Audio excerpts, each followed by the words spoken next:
Fshati Blac është nga fshatrat më të mëdhenj në ish komunën e Qeravës, pjesë e rrethit të Pogradecit.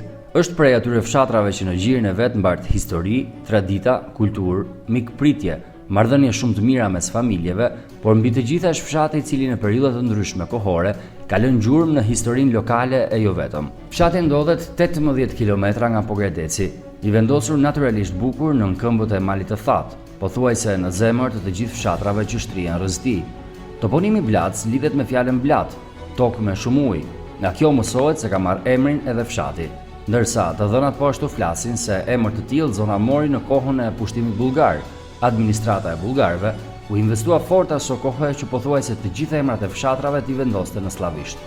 Megjithatë, toponimi Blac, blat, merr vërtetësinë e tij pasi banorët të tregojnë se shumë vite më parë e gjithë fusha e Blacës ka qenë e mbytur nga uji, por se u tha në periudhën e komunizmit. Historikisht, sipas dokumentave zyrtare, fshati ka pasur banim të lartë banorësh. Popullimi i zonës mund të ketë ardhur nga vendosja e fisëve që vinin nga zona të ndryshme të vendit, si pasojë e hasmërive. Në luftën e parë botërore, sipas të dhënave zyrtare, fshati ka pasur rreth 350 banor, ndërsa sot, edhe pse me largime të shumta, ka mbi 1300 banor. Por historia e zonës nuk nis as në periudhën e turkut, as në luftrat botërore e as në komunizëm. Zona ka një kala, më saktë 2 fortifikime që sipas të dhënave arkeologjike datojnë në shekullin e 7 dhe 8 para Krishtit. Përafërsisht, zona është banuar qyse 3500 vjet më parë.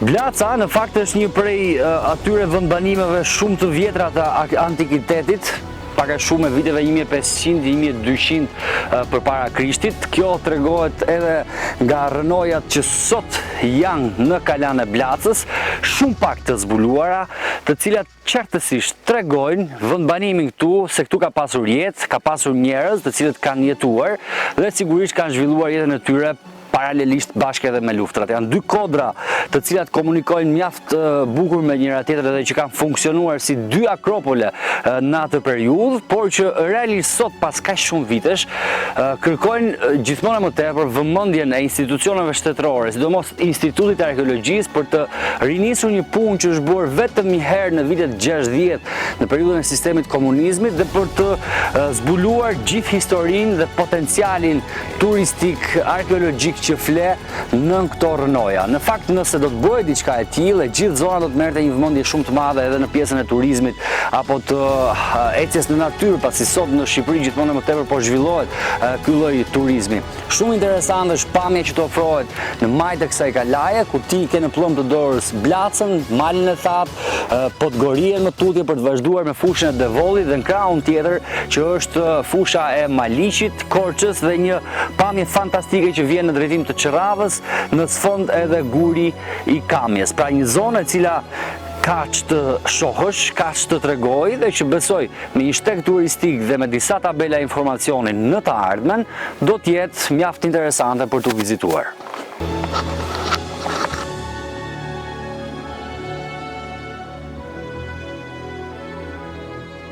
Arben Balashi, banor i kësaj zone dhe mësues, e njeh pëllëm për pëllëm të gjithë zonën arkeologjike. Këto 2 kodra, të quajtura Kulla dhe Shpati, ndodhen në pjesën veriore të fshatit. Në majt të 2 kodrave ndodhen gjurmë vendbanimesh tepër të lashta.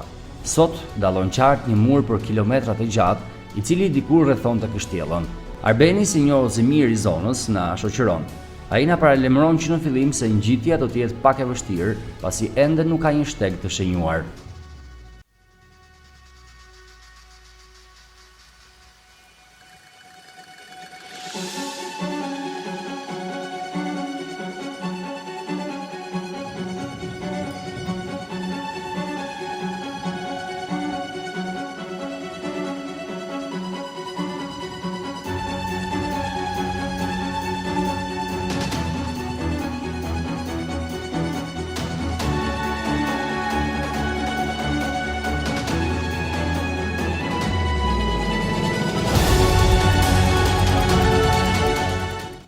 Pas gati 20-25 minutash ngjitje mbërrim në maj, pamja që të ofrohet është më shumë se mahnitse.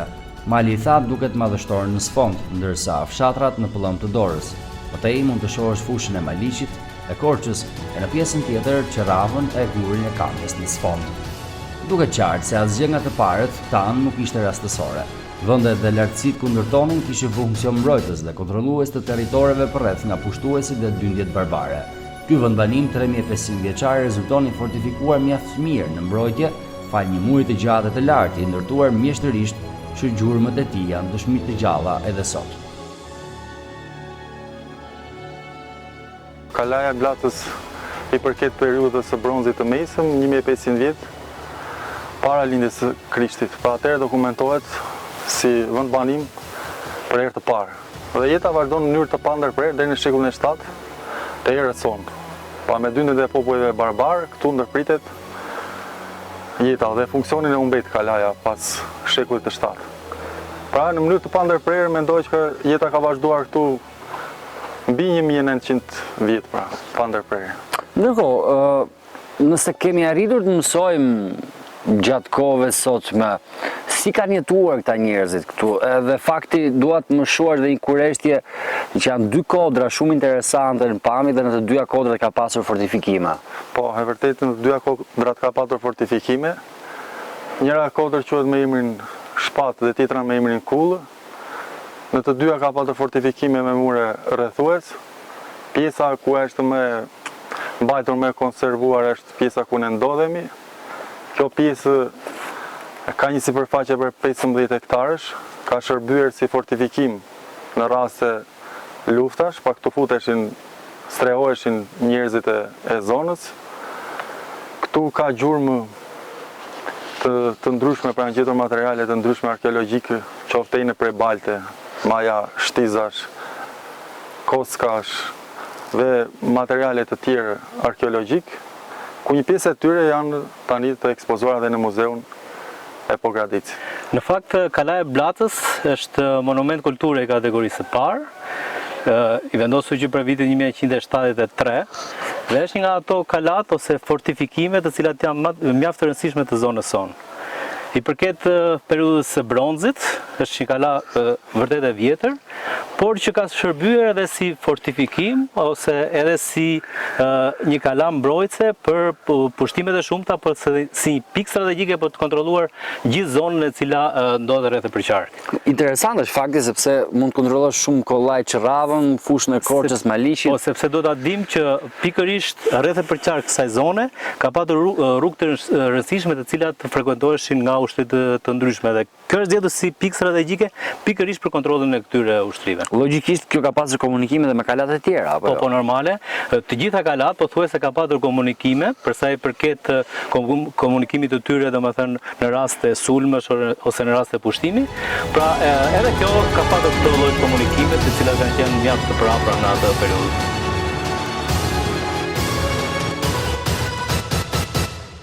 Zona është pak e eksploruar nga ana arkeologjike. Aty janë zhvilluar vetëm 2 herë ekspedita dhe më pas çdo gjë është ndërprer, ku për çështje fondesh, ku për mungesë vëmendjeje. Nga gërmimet e realizuara janë zbuluar pjesë përbërëse të vendbanimit, pemë prej qeramike, shtiza heshtash, figurina të besimeve e të tjerë. Por një kala e shëmbur ka më shumë histori se një kala që është ende në këmbë, dhe këtu shpreha merr kuptim, pasi pothuajse 90% e vendbanimit fle ende nën dhe.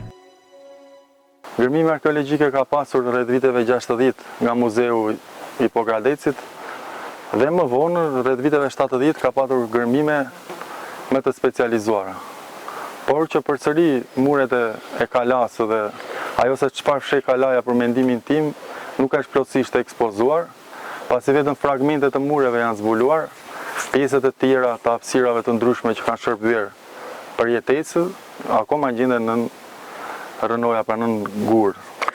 Nga ajo se çfarë është zbuluar, paktën nga muri që edhe ne e shohim, çfarë tregon? Se duket se muri ka një trashësi goxha të konsiderueshme në fakt. Pra ky mur tregon, si themi, madhështinë e kalasë, lartësinë e tij pasi ai në bazë shkon 1.5 metër dhe mendohet që në lartësi Pra në bazë shkon 1.5 metër dhe mendohet që në lartësi të ketë qenë i konsiderueshëm. Këtu është përdorur edhe llaçi, pra kjo tregon edhe rezistencën që mund ketë patur ky mur, pra gurët janë të punuar dhe të lidhur me llaç. Që do të thotë këtu pjesa më e madhe e murit është shëmbur tashmë për shkak të kushteve atmosferike dhe kjo që ka mbetur është baza. Po. Tani në çdo kala ka shembje, mirë po ka dhe pjesën e rekonstruksionit. Pjesën e gërmimeve dhe të ekspozimeve. Pra duhet një kala e shembur tregon më shumë se sa një kala e cila ka muret ekzistues për mendimin tim. Po qendra e vendbanimit është gjetur të paktën nga gërmimet që është bërë, ose dihet nga banorët e zonës se ku mund të jetë si qendër vendbanimi brenda këtij rrethimi. Tani brenda këtij rrethimi kjo hapësirë gjitha ka shërbyer për të jetuar, pra, për të jetuar në momente lufte, pra, për të siguruar jetesën nga momenti që mundet të zgjate 3 muaj, 6 muaj, sa mundet të zgjate. Një element që tregon jetën në fakt në vendbanime të tilla është uji. Është zbuluar nga gërmimet në një sistem uji këtu? Tani unë saktë nuk e di në qoftë se është zbuluar sistem uji, po në mënyrë indirekte kuptohet që uji ka ekzistuar ky sistem, sepse do të ishte jeta e pamundur brenda mureve të kalas. Kjo e vërteton edhe ekzistenca e qeramikës, për shembull, e tubave, kullus, shkarkus. Pra, në momente e shiu, këto tubacione prebalte grumbullonin ujë në për depozita që quheshin stere, të cilat më vonë përdoreshin për ujë të pishëm, pra brenda mureve të kalas. Të dyja kodrat, të dyja fortifikimet funksiononin më vete, se cila më vete, apo ka qenë një e tëra? Ato funksiononin më vete për shkak edhe të vetë natyrës, pra kjo kala është e përbërë nga 2 akropole, pra 2, si themi, qendra e përbërë nga 2 mure rrethues. Pa të dyja kishin sistem ndarës nga njëra tjetra. E dim çfarë sipërfaqe ka kodra përballë? Muri rrethues? Kodra përballë mund të kenë të dyja në një sipërfaqe për 15 hektarë së bashku, sepse të dyja parafuten tek ajo kalaja e Bllacës, pavarësisht se janë të ndara në 2 fortifikime. Me e vjetër është pjesa tjetër e kalas. Mirë po me e mbajtur, me e konservuar është kjo pjesa këtu ku ne ndodhen. Në objektet që janë gjetur dhe që janë të ekspozuara në muze, dim se çfarë janë?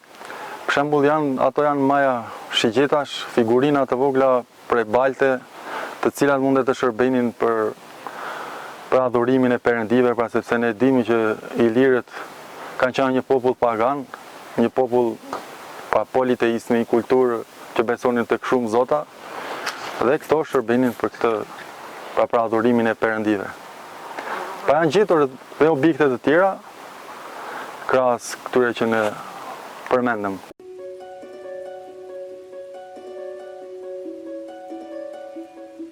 Kur arkeologjia nuk punon, ka të tjerë njerëz që punojnë, janë gjuajtësit e thesareve. Banorët tregojnë se shumë herë aty janë bërë gërmime për objekte me vlerë. Sigurisht që gërmimet janë vrasëse për një vendbanim të antikitetit, pasi dëmi që shkaktojnë është i parikuperueshëm. Gjurmët e gërmimeve janë të freskëta edhe sot. Ato kanë ndarë në fragmente gjatësinë e murit të zbuluar, duke dëmtuar nga pamja reale fizike e tij.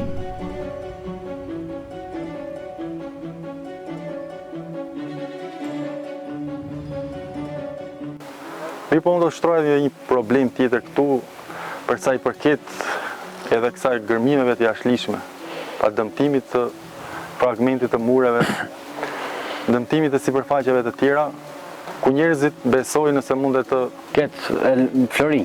Po mundet të ketë metale të çmuara, mundet të ketë për ta qartësuar në fakt, ose diçka tjetër që mund ta tregtojnë, pra mund ta atëherë për ta qartësuar për banorët apo për çdo që mund të mendojë që mund gjej objekte me vlerë. Në atë periudhë ka pasur çfarë lloj metali? Kemi të bëjmë me bronz, kemi të bëjmë me flori, pra çfarë kemi të bëjmë? Pa ilirët e dim pra që ishin zejtarë të zotë punues të këtyre metaleve. Mirë po më shumë, jo tek metalet e çmuara, besoj unë tek metalet të cilat ju shërbenin atyre për të jetuar. Tek bronzi, tek ekuri, tek bakri, pa tek veglat e punës, tek armët që ata përdornin. Pa nuk e besoj që këtu mundet të ketë metalet e çmuara. Pa ajo se çfarë kërkojnë përgjithsisht njerëzit, që është ari. Unë mendoj që jo. Pas sepse Ari mbase tregon një nivel shumë më të lartë të zhvillimit, jo se këtu ka munguar, po nuk ka qenë ndonjë, ose të ketë patur ndonjë minjera ari këtu afër që të ketë patur mundësi të kenë zotëruar kaq shumë arë sa që ata mendojnë që mundet ta shfrytëzojnë dhe ta gjejnë. Ka pasur në çdo pjesë të fortifikimit gërmime të jashtëligjshme? Po këtu që duket kjo pjesa e ekspozuar, këtu dëmtimet i shohun pra Me sy të lirë. me sy të lirë që këtu ka dëmtime. Pra e kanë ndarë murin në fragmente, kështu nuk ka qenë, para pak vitesh ka qenë njëjtë herë. Po ta shikojmë sot, Muri është prishur dhe ndarë. pjesë është dëmtuar. Kjo zonë, kjo kala, a ka pasur të paktën vitet e fundit një interes qoftë nga ata të cilët pëlqejnë vende të tilla historike, vendas apo të huaj, ka njerëz që vizitojnë? Po ka njerëz që vizitojnë, interesi sa vjen edhe rritet, mirë po mbase po të bëhet diçka më tepër, ky interes do të shtohet. Që do të thotë duhet një shteg natyror për të ecur drejt këtu. Por krahas shtegut mendoj unë mundet të duhet edhe promovimi i kësaj kalaje, ruajtja më e mirë, investimi për sa i përket rekonstruksionit. Apo edhe vendosja e disa tabelave informuese do të ishte besoj e duhura. Po edhe vendosja e tabelave informuese do të ishte e duhura pasi do t'i orientonte.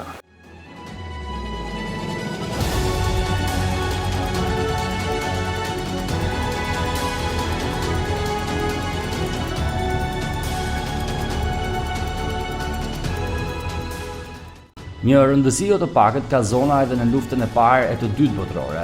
Dedian Zequllai tregon se zona ka qenë një vendkalim për forcat në disa periudha luftrash, kohë në të cilën edhe fortifikimet e lashta kanë pasur dëmet më të mëdha si pasojë e bombardimeve.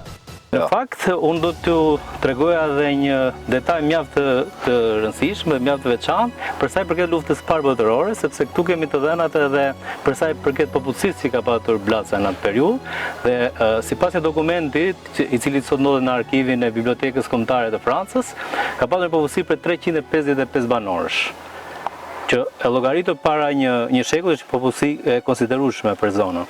Po ashtu ka qenë një pikë strategjike e përdorur nga ushtrisë, sepse këtu jemi në frontin e ushtrisë franceze dhe ushtrisë austriake dhe bullgare. Pra pikërisht ka shërbyer edhe si një trashe për luftën e parë botërore dhe mendoj që edhe dëmtimet që janë bërë asaj mund të jenë bërë edhe gjatë luftës së parë botërore nga ushtritë të ndryshme. Por ashtu edhe gjatë luftës së dytë botërore, gjatë frontit italo-grek, është përdorur nga ushtritë të ndryshme, sidomos nga ushtria greke. Që do të thotë pothuajse gjithë historia këtu brenda fle në dhe. Fle dhe është mjaft e rëndësishme për sa i përket edhe zhvillimit të turizmit, sepse futet në ato site arkeologjike ose në ato vendbanime të cilat kanë një interes shumë të madh për sa i përket zhvillimit të turizmit, sidomos turizmit kulturor, por edhe turizmit malor, sepse ka një terren të tillë që mund të markohet dhe mund të shërbejë edhe si vend për vizitorët ose për ata që duan sportin e hiking ose alpinizëm.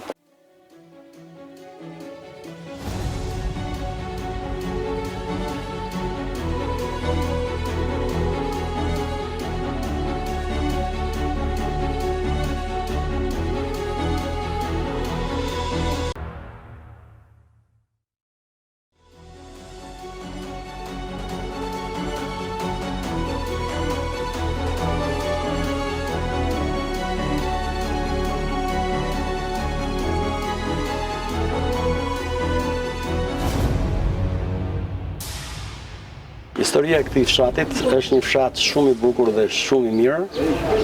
Unë kam lindur nga ky fshat dhe jam krenar që jam lindur nga ky fshat. Ky fshat ka qenë një fshat lektoral dhe bujqësor në vitet shumë të shkuara nga vitet 1905-1910 dhe në 1910-ën fshati Blacë përbehej për 330 vetë. Domethënë kjo tregon që ky fshat ka ardhur nga disa vende të ndryshme i përbërë. Fshati Blac në fakt është një prej atyre fshatrave të cilët në periudhën e sistemit komunizmit apo edhe më herët ka pasur atë zhvillimin e vet më të madh për shkak të bujqësisë, klimës të mirë që ka ekzistuar këtu, por dhe punës të madhe që bëhej në periudhën e kooperativës, edhe me përjetesën e banorëve, por edhe për të furnizuar tregun shqiptar kryesisht me prodhime të bujqësisë, të grurit, të thekrit, por mbi gjitha edhe të qershisë dhe të mollëve. Ne do të mundohemi që sigurisht të sjellim disa ngjarje të asaj periudhe, duke folur edhe me banorët e fshatit dhe unë kam takuar Qebirin. Qebir. Përshëndetje. Si je? Je i fort? Mirë. Shëndetje? Mirë. Ecim? Të më tregosh pak për Blacën. Çfarë pikë parë njerë? Çfarë popullsie ka pasur Blaca më përpara mbas edhe në sistemin e komunizmit edhe ku punonin këta njerëz? Blaca në atë kohë ka qenë një fshat shumë i madh, siç e thënë ai vetë, i banueshëm me popullat të madhe. E përgjithshmja punonin në kooperativë. Pak a shumë, deri diku, një sasi i vogël punonin edhe në për minera. Po. Siç e thënë ti në këtu është mbjell grurë, thekër, misër, po më të shumtët ishte qershia, modha, rrushi, të cilat shkonin atje ku Këto prodhoheshin edhe për shkak të klimës mirë që ka pasur, mbas rrezatimit diellor etj. Këtu ka pasur një klimë shumë e mirë, vërtet binte të borë në atë kohë, po ishte një klimë e butë, ishte një klimë që deri diku edhe në dimër, po të dinje, ishte një temperaturë e ngrohtë. Që në ura të dilnje, në kohën që ishte prodhimet, bukuria e rrallë nuk llogaritet se si ishte. Bukuria e rrallë. Fakt, duket sepse edhe kodrat e buta që janë këtu përreth, kanë brazat e tyre të ngelura nga ajo periudhë. Ato kanë qenë frutore apo punoheshin për të mbyllë grur? Jo, ato ka qenë frutore. Frutore. Qershi, kumbulla, mollë, që u prenë më pas me ardhjen e demokracisë. Pas e demokracisë ato mori shkatërim punë. Mori ta pjetë. Mori ta të pjetë. Fshati është marrë kryesisht me blegtori, edhe me një bujqësi primitive në flas, po me futjen e sistemit në vitet 1942 deri në 45-ën, nga fshati jon, duke patur gjendje ekonomike e dobët e atyre vite, një pjesë e banorëve të këtij fshatit kanë punuar dhe në tharrin e Kletës të Maliqit. Me kalimin e kohës, fshati u bë një gjë e mirë dhe solli disa të ardhura të mira për këtë fshat, se u hap një minierë Qymyri, e cila kishte filluar nga viti 1959 me polakët, që i thonë minierë Qymyrit të Alarupit, dhe me kalimin e kohës, këta njerëz filluan të punësoheshin edhe në minierën e Qymyrit, që sillnin disa të ardhura për fshatin, sepse bujqësia që shumë e dobët flas, sepse siç e shikoni dhe këto kodrat që janë dhe nga kalaja përballë që ndodhet brenda këtij fshati, këtu ka qenë rrethuar komplet me pyje. Bujqësi dhe punonin në minjerë, punonin gjithë fshati, pak ishin në shtet, ndërmarrje. Çfarë prodhoi këtu? Grurë, misër, thekër, kjo ishte kooperative e tipit të dytë. Ndërsa ferma ishin ato në rezervuari, varesht, pemtari. Po ishte fermë shtetërore që punonin qyteti, pak ishin e pe fshati nga Blaca, pak punëtorë. Po të shumtin nga qyteti, nga Qërrava janë ca familjarët në 67 më dhe u bën kanalet e bonifikimit. Dhe u sistemua fusha, se ishte së këldisu nga ujde, kjo fushi që është sot. I hojtë në punë, e sistemuan, punuan, prodhonte goxha. Çfarë u mboll më pas? Grur jongjë për blegtorinë. Pra duket se gjithë fshati në atë periudhë ka qenë i punësuar në tokat e veta, në tokat që kishte kooperative atëherë. Po. Askush nuk rinte pa punë. Jo. Tashmë një mathe i vogël. Çfarë ndërmarrjesh ka pasur këtu në fshat në atë periudhë? Këtu ka qenë ndërmarrja e SMT-s. Ka pasur dhe me bujqësi, populli ama me blegtori, me blegtori, timet zakonisht. Nëse më të qëndronin traktorët që punonin tokat, Po, traktorët, makina mbilse, çdo gjë harriti që po veshim me mekanikë. Si ka qenë jeta atëherë? Njerëzit kanë qenë të lumtur, punonin gjithë, ishin harmonik me njëri tjetrin, si ishin njerëzit? Atëre ishin njerëz Të varfër, por të varfër ishin, por shumë të dashur, shumë të respektuar. Ishin shumë të afruar me njëri tjetrin. bënin për njëri tjetër. Ben, Ishin të gjendur. të gjendur edhe kishte bërë vaki që në atë kohë ku bente do një shtëpi edhe për të mbuluar dushin forca me qeramide, 20-30 veta kam për unë me sytë e mi, o burra një thoshe ta ndihmoj fshatar se po bie shi. Mos bie shi dhe i bie ujë brenda. Po, kështu ishin atëre. Dilnin grupe, lafoshin, beshin harmoni, banin krahun njëri tjetrit, fshatar, palemiku, që nuk llogariçe. Vinte darka, sonte do vëm ne vëllai mas, nesër ne vëllai tjetër, Për natë, harmoni, lumturi, Shkonin njerëzit me njëri tjetër me pak fjalë. jashtë mas. Fshati Blaz duke patur harmoni dhe me fiset dhe me këto me njëri tjetrin, ka patur dhe një gjë më të lezetshme që ruante traditën, tradita e këtij fshati ka qenë bashkimi midis njerëzve, në gëzime dhe në hidhërime. Cilat kanë qenë disa prej fisëve më të mëdha që kanë jetuar të paktën historikisht në Blac?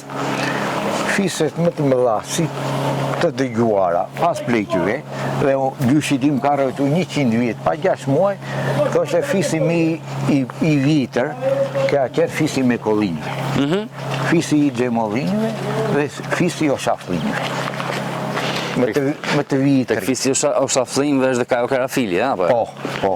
Dhe ai hyn atë, bile thonë që fisi i oshafllinjve ka qenë me preardhje nga Dibra.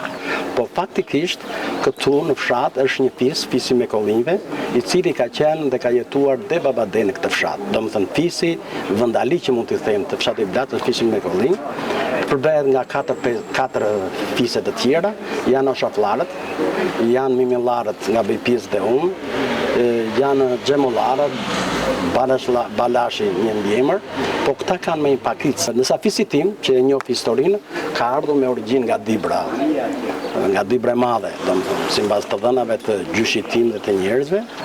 Vinin për shkak hasmërish atëherë që vendoseshin në këtë zona? Në shkak hasmërish, binin, ku gjenin ujë, sa ashtu ishte kohë Turqie, ku gjenin ujë, 3-4 vëllezër, bakti më se të thash, ku gjenin ujë, benin vend. Ka pasur ujë Blaca, thonë që edhe emri lidhet pak me pjesën e fjalës Blatë dhe faktin që kishte shumë ujë. Po, është e vërtet. Poshtë quhet Blatë. Blatë do të thotë si son pleqte, Blacë.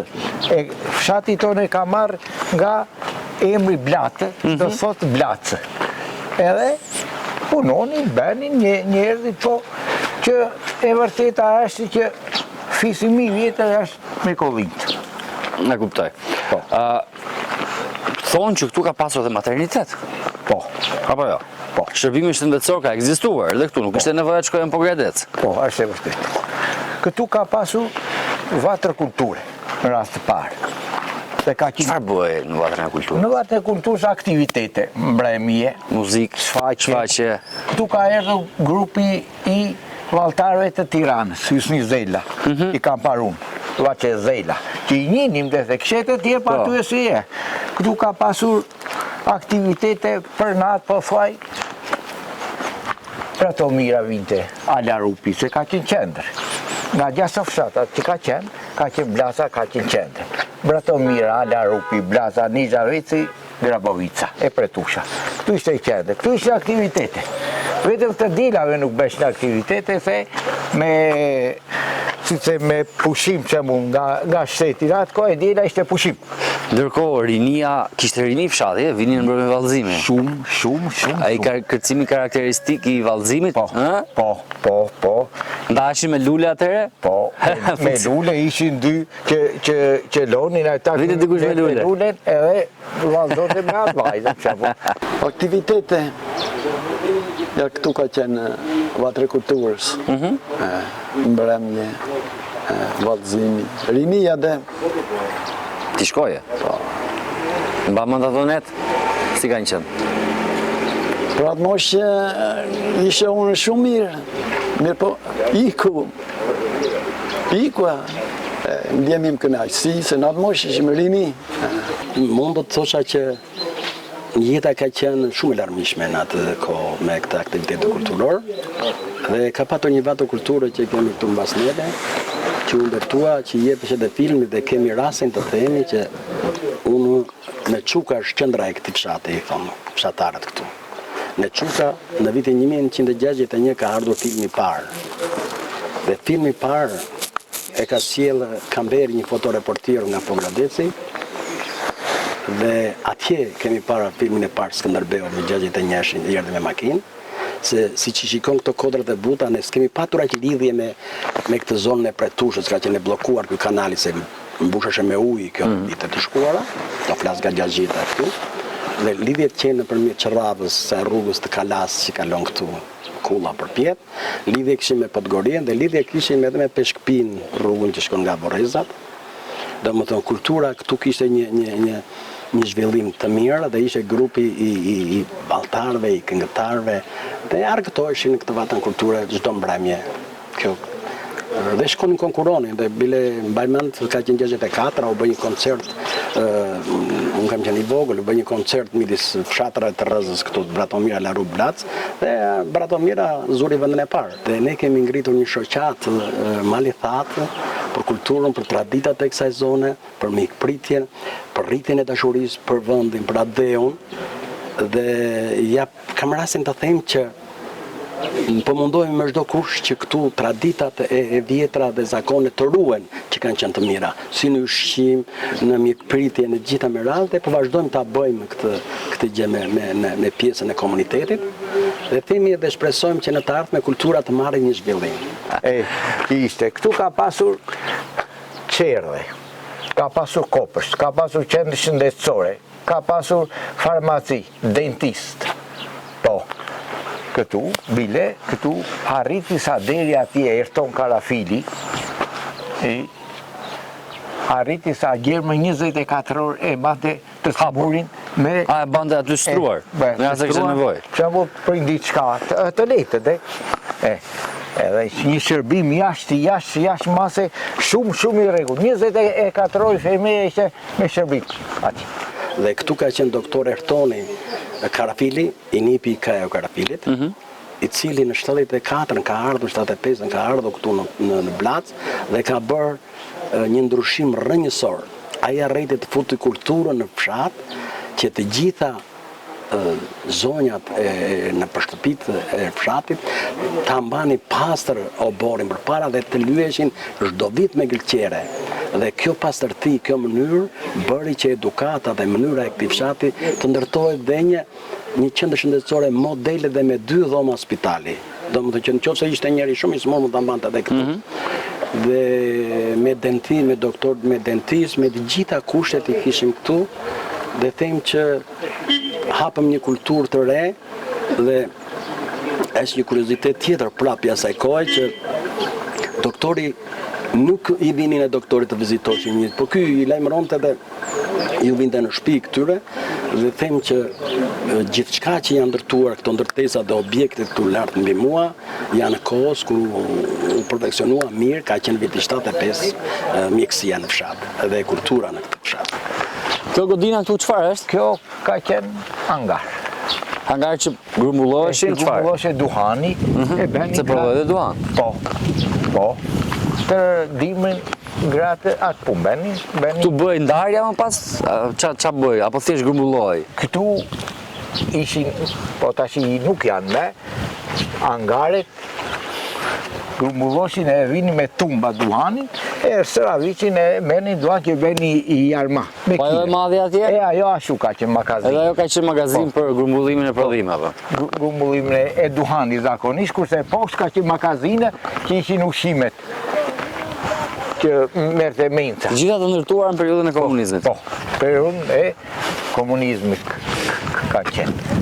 Fshati merrte më shumë nus apo jepte? Në kohën ka qenë një kryetari që një Lazimato, hariti me 180 lek për ditë pune. E të tëra, sidomos, gratë nga Zërvaska, nga Leshnica, nga të gjitha fshatra po thuaj, në Blasë, Pasile probleme. Me 180 lek, në atë kohë po iknin burrat që punonin në minerët, po iknin po vinë kooperativet. Duket se në periudhën e sistemit komunizmit bujësia apo dhe pemtaria ka lënë gjurmët e veta këtu, sepse edhe kodrat e buta për rreth fshatit duket që kanë qenë dikur të punuara. Është historike dhe kjo lidhet edhe me zhvillimin e këtij fshati. Nëse do të marrë të bëj një parantezë të vetë fshatit, mund të them që ky fshat ka patur marrëdhënie edhe me fshatrat për rreth. Dhe martesat janë bën gati martesat janë bërë pjesa më e madhe dhe në këtë zonën për rreth, po kemi historinë më të madhe të zonës të kësaj treve, që kemi bërë dhe martesat edhe me qytetin e Pogradecit. Dhe nga qyteti i Pogradecit janë rreth 9, mos gaboj 10 gra që kanë ardhur, janë martuar në këtë fshat. Ardhja e këtyre nga Pogradeci, nga qyteti, solli dhe një kulturë në këtë fshat, në marrëdhënie të ndryshme. Dhe kjo kulturë u përhap edhe në gjithë fshatin, si të them, dhe duke pasur këtë gjë, jemi të ndërgjegjshëm që filluan të rritet edhe ana ekonomike duke lëvizur njerëzit për pazare, në me këta krushqit, me këta gjëra, dhe harmonia ka qenë shumë e mirë. Kemi pasur aq pemtari sa rreth 50 hektar kanë qenë në villa vetëm me qershi. Dhe këto qershi arritën të mbizotronin tregun e viteve 75, 78, 80.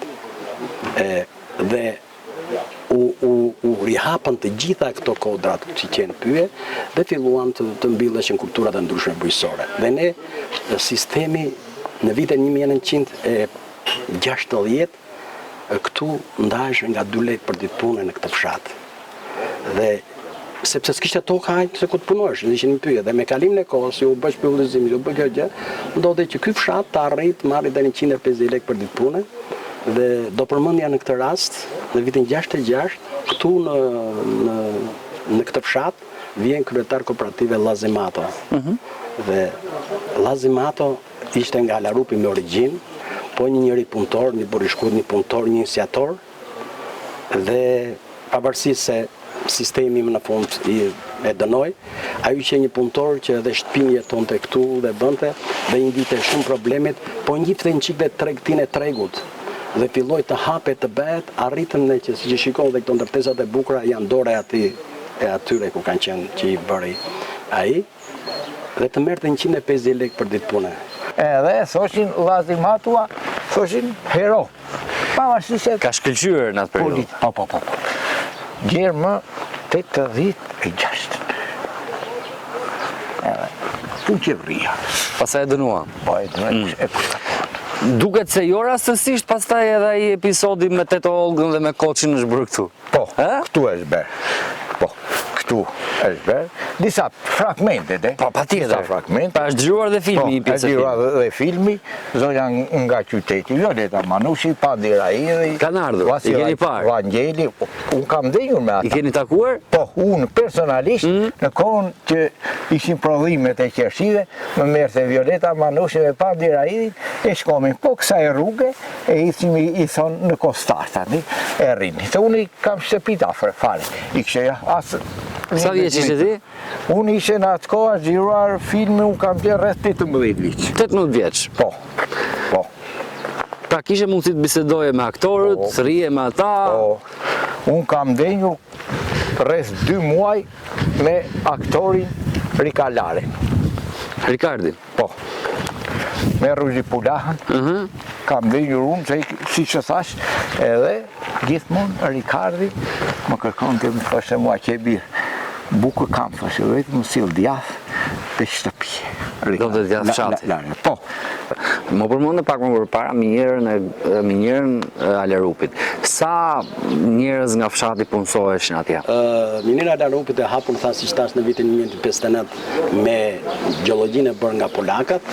Në këtë minierë u punësuan kryesisht punojësit e këto fshatrat e zonës sepse pakica ishin vetëm kuadër që vinin atje, dhe fshati tonë deri në vitet e para ka patur rreth 20-25 dhe me kalimin e kohës në vitet 90 kur ndryshoi dhe sistemi, Blaca përfaqësohej me 37 veta që punonin minierë. Ju keni punuar atje? Unë kam punuar vetë atje dhe duke parë këtë gjë, edhe kjo i dha një ndihmë kryesore domethënë nga ana ekonomike. Unë nuk kunguroj të them që marrja 150 lekë për ditë pune solli si rezultat që edhe fshatarët largohen nga miniera, të mos kenë atë intensitet, s'kishin punëtorë, mos vinin me punëtorë të minierë të punonin sepse ishin të ardhuar shumë të mira në fshat, dhe me kalimin e kohës u ngrit ana ekonomike e këtij fshati, filluan të martoheshin dhe djemtë dhe gjithë, dhe s'kishim djemë pa martuar. Dhe kjo histori po vjen dhe me këtë kohën e sotme që ne po ekzistojnë me demokracinë që e deshëm të ishte e mirë, dhe ashtu është si në disa rreth, por në këtë rast na bëri që të na ngelen rreth 25-30 vjen për fshatra akoma janë beqar. Po tunelet që janë të vendosura këte, çfarë funksioni kanë pasur? Këto ishin për rast lufte për blegtorinë. Të futeshin baktit? Po, të futin baktit. Ka qenë në atë kohë brigadier Nazar Mekovi, Timat. Këtu është ajo historia që i kishim mësuar baktit që të futeshin vetë në raste të tilla? Po, këtu ja. Këtu është edhe një tjetër. Pas, është edhe një këtu. Kishte shumë bakti? Ishin, janë prishu, komplet ishin 4 stalla vetë me lopë të trasha. Lopët. Ishin, ato në rast lufte thoshin t'i futin këtu. Shumë interesante. Po gjithë prodhimi që prodhoi, qershi, moll, grur, këto ku shkonin? Shkonin qershitë, mollet këto, shkonin po gradet. Po edhe në dyqan, sillnin. Gruri, pastaj grumbulloshe te lemi, ndënat magazinët poshtë, grumbulloshin ngarkoshin makinat, vishin po gradet, kooperativa mbante pjesën që i takonte për popull. Me pak fjalë, ajo periudhë ka pasur gjallëri, ka pasur punë, ka pasur gjithçka. Aktivitet, kishte harmoni, kishte dashuri, kishte respekt. Po besoj që këto vazhdojnë edhe sot, apo jo? Vazhdojmë mbas pak më vakët. Të kalonte një moshe thyje, për shembull, në këtë moshë jam unë tregonin pleq në atë kohë. Njerëzit nuk tregonin për shembull, se tash jetesa ka ndryshuar. Duhet ta respektojnë, ti thoshe me xha. Për respekt. Edhe babalar na thoshin kur kalon një tjetër foli. Xha e mina po. Kurse tash ndryshuan kohë. Keni edhe një sit arkeologjik interesant, këtu që është kalaja e Blacës. Ju dërgonin atje më përpara, mësoni diçka rreth saj? Atje na shpinte edhe shkolla kur ishim.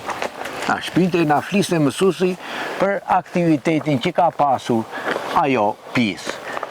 Kurse gjyshi ti më tregonte që kjo pjesa këtu komplet ka qenë me murë e rrethuar dhe porta ishte në fund fare. Diku në mes të dy kodrave? Në mes aty, që ka qenë një mbret atje, neve në kohën që merrmi pushimet, edhe vinin një dy punonjës, sa asaj shkallë që ishin, edhe na merrnin, na çonin atje edhe punonin, me ipnin, si që thash edhe që parë, fusha të vogla dhe gjysmë lopate, edhe... Qa pastronit? Pastronin gurin, thoshe, ky gur që ashtu, thoshe, nuk duhet që të ketë tym.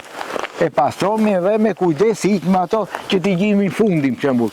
Ka saj... Po besoj që muret kanë që më të larta, dhe mbasë në periudhën që shkonit juve, ka pasur më shumë material. Po, kishte. Tashi me erozionin janë prishur. Me erozionin dhe edhe qobenet, i prishin, qobenet, bile matana asaj majs atje, ka qenë një vrim, ka dy goxha njerëz për Blace, e thoshin që ka qenë një shalë për Floriri. I po dejni një vend, kur hynë ata nuk ishte ma ajer.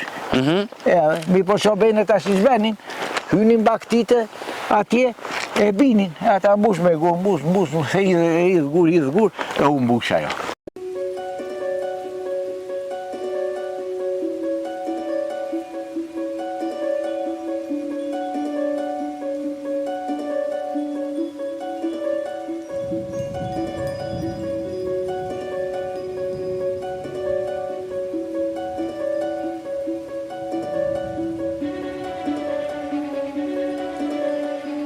këto tunelet më dha?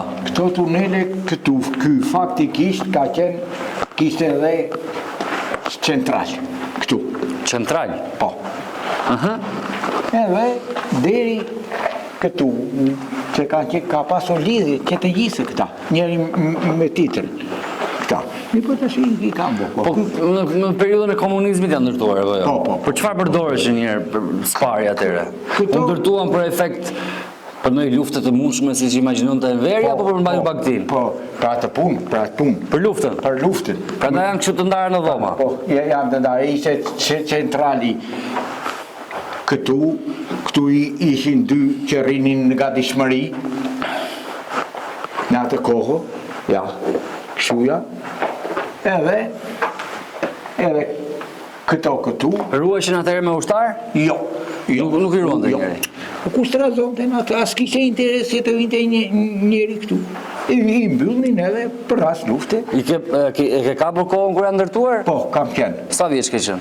Unë këto jam bërë më 73. Në 73-shin? Po. Janë bërë me punë vullnetare apo vinin tjerë? Jo, ishe qushe brigad ndërtimi. Qushe. Sa beton është hedhur këtu? Ku llogaritë sa beton? Pa fund, ë? Pa fund, sa Që me pak fjalë të vinte gjylja këtu, mos tunde kjo. heku, shkarkoshin makinat, këtu nuk llogaritë. Heku, cimento, rer, jo me granit, me rer. Sa të tilla ka si ky? Si ky, vetëm këtu janë 3 copë. Pastaj më tutje ka? Pasaj janë për mata fshatit, ato janë për njerëzit. Për më tanë fshatë janë për njerëzit. Po, për njerëzit, ati janë 2 copë. Atje me pak fjalë për parinë, se për njerëzit. Po, detyrimisht. Një bjet ke që më të larta. Po, detyrimisht. Kurse këto ishe për centralit, kurse këto... Ato janë të hapura si kjo? Janë të hapura si kjo? Ashtë i kam blokuar, ashtë.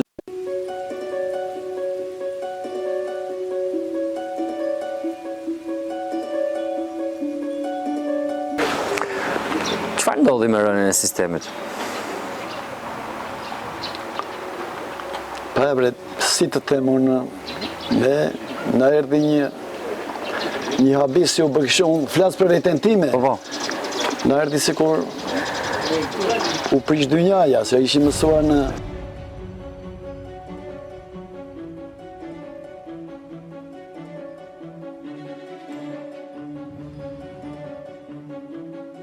Ky ishte fshati Blac, një prej fshatrave piktoresk të rrethit të Pogradecit, i cili unë besoj fort që në të ardhmen do t'jetë një zonë e cila krahas bujqësisë dhe blegtorisë që zhvillojnë banorët në këtë fshat, do të ketë një tjetër degëzim për zhvillimin siç është turizmi arkeologjik.